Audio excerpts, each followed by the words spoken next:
اعوذ باللہ من الشیطان الرجیم۔ مرزا غلام احمد قادیانی ایک پاگل ہلکا کتا تھا جو سن 1839 میں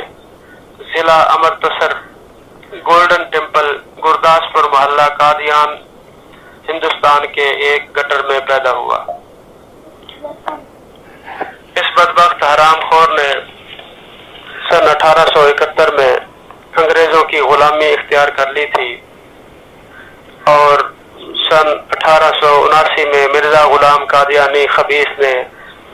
یہ کہا تھا کہ مجھ پر اللہ تعالی کی طرف سے وحی ہوئی ہے۔ اللہ نے مجھے کہا ہے کہ 4 جلدوں پر کتاب لکھو، جس کتاب کا نام اس کتے نے برائن احمدیہ رکھا تھا جو آج تک کمپلیٹ نہیں ہو سکی۔ مرزا غلام احمد قادیانی حرام خور او پی ایم کی نشہ آور ڈرگ کا عادی تھا اور اسے نشے کے دھت میں اس نے کہا تھا کہ میں خود عورت بن گیا تھا اور 10 مہینے بعد میں نے خود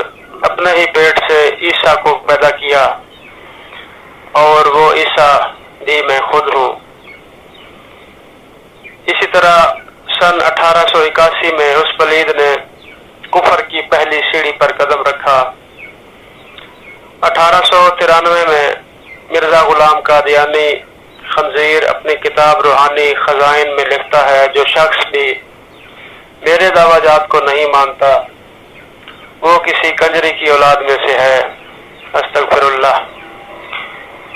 پھر ایک عیسائی شخص نے جس کا نام عبداللہ بن حتم تھا، اس نے مرزا غلام قادیانی خبیث کو مناظرے کا چیلنج کیا، جس پر مرزا غلام قادیانی راہ فرار اختیار کی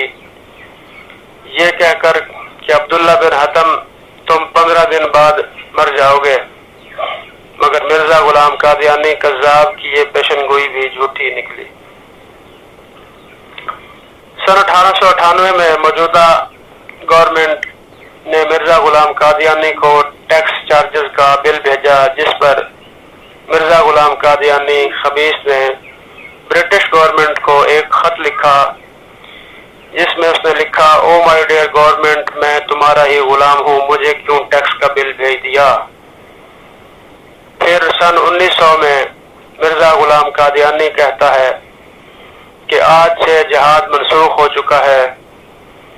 اور سن 1902 میں مرزا خبیث کہتا ہے کہ میں قرآن کی روح سے نبی ہوں، استغفر اللہ، مگر حدیث کی روح سے نہیں۔ مرزا غلام قادیانی کہتا ہے کہ اگر کوئی حدیث میرے خلاف ہے تو میں ایسی حدیث کو ردی کی ٹوکری میں پھینکتا ہوں، نعوذ باللہ، استغفر اللہ۔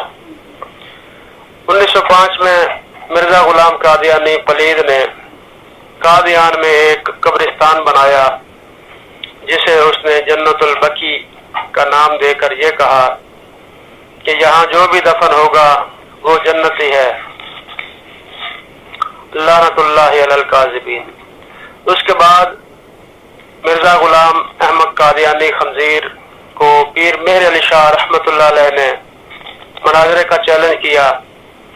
جس سے مرزا خبیث یہ کہہ کر بھاگ گیا کہ اگر میں جھوٹا ہوا تو میں حیضہ میں مبتلا ہو کر مروں گا، اور اگر میں سچا ہوا تو میری موت حرم کعبہ میں ہوگی۔ پھر 25 مئی سن 1908 کو رات 10:30 پر لاہور موچی گیٹ پر پیر سید جماعت علی شاہ رحمۃ اللہ صاحب نے جلسے میں کہا، خطاب کرتے ہوئے یہ فرمایا کہ اگلے 24 گھنٹے میں مرزا غلام قادیانی عبرتناک موت مر جائے گا، اور یوں 26 مئی صبح 10:20 پر مرزا غلام احمد قادیانی حیضے میں مبتلا ٹائلٹ میں ہی غرق ہو گیا تھا۔ یہ سب کچھ جانتے ہوئے بھی قادیانی مرزا غلام قادیانی حرامی کتے پلید کو اپنا نبی تسلیم کرتے ہیں۔ مرزا غلام قادیانی پاگل ہلکے کتے پر فرماتے ہیں، لعنت بے شمار، لعنت تا قیامت مرزا غلام قادیانی پر، بشکریہ ناز نین بطول۔